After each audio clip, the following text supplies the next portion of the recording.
नमस्कार दोस्तों, मैं हूं आप सबकी दोस्त निग्धा और फिर से स्वागत कर रही हूं आप सबको आप सबकी अपनी चैनल हिंदी क्लासेस निग्धा पर।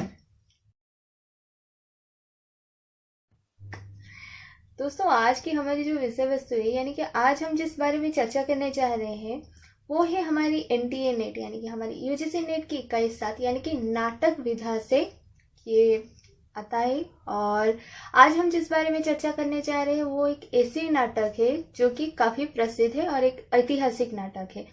दोस्तों, इस नाटक की जो पात्र परिचय है ऑलरेडी मैंने कर दी है उसके ऊपर वीडियो। अगर आपको वो वीडियो देखनी है तो आप मेरी वीडियोस में जाइए और आपको मिल जाएगी।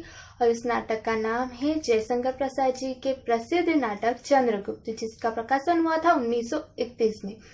तो आज हम उस नाटक की कुछ महत्वपूर्ण बिंदुओं के ऊपर चर्चा करेंगे जो कि काफ़ी इम्पोर्टेंट है हमारे एग्जाम के पॉइंट से। तो देर किस बात की है दोस्तों, मैं जिस पॉइंट्स आपके सामने रखूंगी आपको उसे याद रखनी है, क्योंकि जैसे कि मैंने कहा कि ये पॉइंट्स बहुत ही इम्पोर्टेंट है पूरे नाटक में। पूरे नाटक को अगर हम पढ़ते हैं ये इम्पोर्टेंट पॉइंट निकल के सामने आते हैं। तो क्या है वो महत्वपूर्ण बिंदु, चलिए देखते हैं।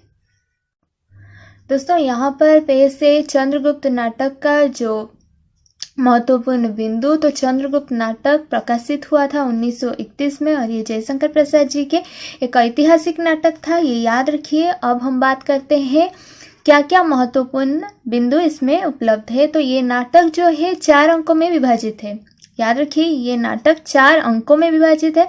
और दृश्य इसमें है 44। ये मुख्य रूप से एक ऐतिहासिक नाटक है, जैसे कि मैंने कहा, जिसमें भारतीय इतिहास की 3 घटनाओं को आधार के रूप में ग्रहण किया गया है। और ये 3 घटनाएं क्या क्या है मैं आपको बता देती हूँ दोस्तों। अलेक्जेंद्र का आक्रमण प्रथम घटना है, नंदकल की पराजय ये द्वितीय घटना है, और मेस्क्यूलस का पराभव ये है तृतीय घटना। और इस नाटक में 13 गीतों का, इस नाटक में गीतों का भी समावेश है, 13 गीतों का इसमें समावेश हमें देखने को मिलता है।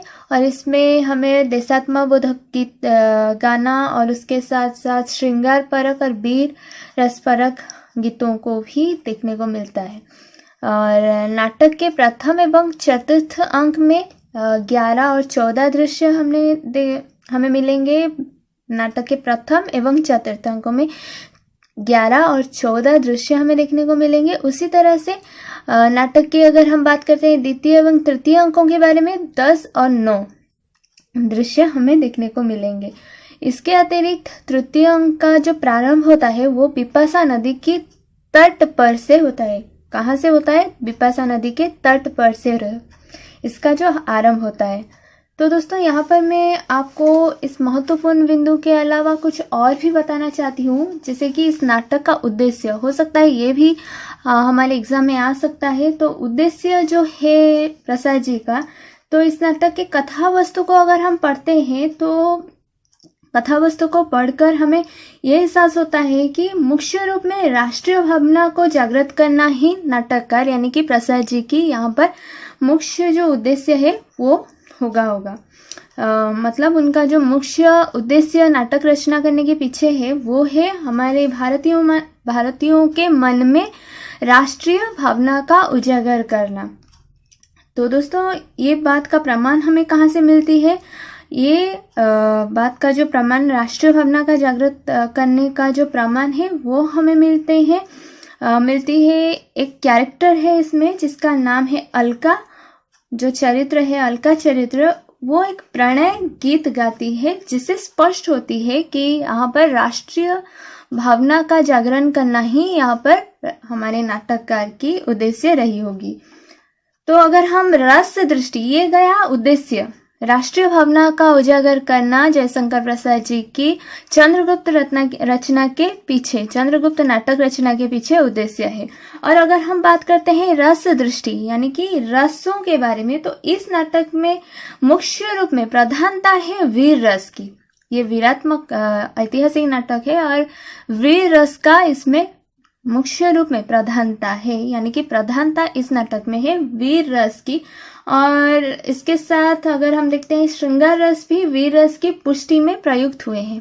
वीर रस और श्रृंगार रस वीर रस की पुष्टि में यहाँ पर प्रयोग किया गया है। तो दोस्तों अगर हम रंगमंचों के बारे में बात करते हैं, यानी कि ये जो नाटक है जयशंकर प्रसाद जी का चंद्रगुप्त जो कि 1931 में प्रकाशित हुई थी, ये इसका प्रदर्शन हम रंगमंच में कर सकते हैं या नहीं? हाँ दोस्तों, ये रंगमंच में प्रदर्शित होने वाली एक सशक्त नाटक माना जाता है। दोस्तों उम्मीद है आज की वीडियो आपको जरूर पसंद आई होगी। अगर आपको कोई भी सवाल मुझसे पूछनी हो तो आप मुझे मेल कर सकते हैं। मैं अपनी ईमेल आईडी के साथ साथ फेसबुक और इंस्टाग्राम की लिंक भी दे रखी हूँ नीचे डिस्क्रिप्शन बॉक्स में, आप वहां से ले सकते हैं। हाँ दोस्तों, अगर आपको मेरी वीडियो थोड़ी सी पसंद आ रही है तो लाइक कीजिए, और अगर आपको कोई भी, जैसे कि मैंने कहा कि अगर कुछ भी सवाल पूछनी है तो आप मुझे मेल कीजिए, मैं उसकी रिप्लाई जरूर दूंगी। और आपके साथ बहुत जल्द मुलाकात होगी दूसरी नई वीडियो के साथ। तब तक के लिए नमस्ते।